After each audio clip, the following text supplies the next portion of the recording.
The right to exercise the right to reply has been requested by India.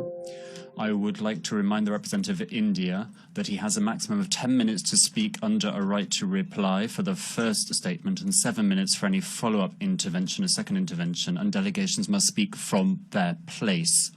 I would therefore like to give the floor to the representative of India to exercise that right to reply.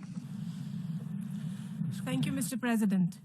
I take the floor today to exercise the right of reply in response to the long tirade of Pakistan about situation in the Indian state of Jammu and Kashmir. The worst violation of human rights is terrorism. When practiced as an instrument of state policy, it is a war crime.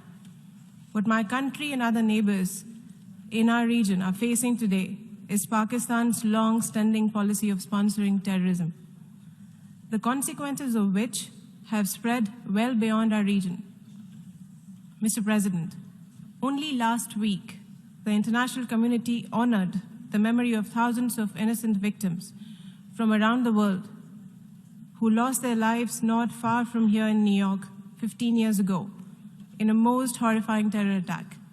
The world has not yet forgotten that the trail of that dastardly attack led all the way to Abbottabad in Pakistan, the land of Takshila, one of the greatest learning centers of ancient times, is now host to the Ivy League of terrorism. It attracts aspirants and apprentices from all over the world. The effect of its toxic curriculum are felt across the globe. It is ironical, therefore, that we have seen today the preaching of human rights and ostensible support for self-determination by a country which has established itself as the global epicenter of terrorism. Mr. President, shortly before Pakistan gave its hypocritical sermons in this august House today, its envoy in New Delhi was summoned in the context of the most recent of the terror attacks in Uri that claimed 18 Indian lives.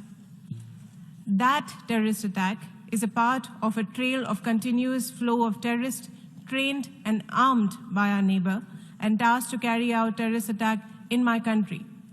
What we see in Pakistan, Mr. President, is a terrorist state which analyzes billions of dollars, much of it diverted from international aid to training, financing, and supporting terrorist groups as militant proxies against its neighbors.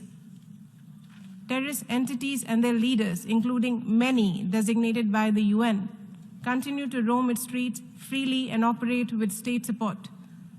With the approval of authorities, many terrorist organizations raise funds openly in flagrant violations of Pakistan's international obligations.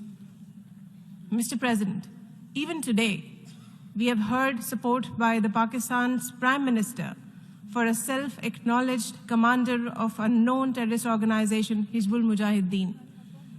Pakistan is a country with democracy deficit. In fact, it practices terrorism on its own people. It extends support to extremist groups, it suppresses minorities and women, and denies basic human rights, including through draconian laws. As a democracy, India is firmly resolved to protect all our citizens from all acts of terrorism in Jammu and Kashmir. We cannot and will not allow terrorism to prevail.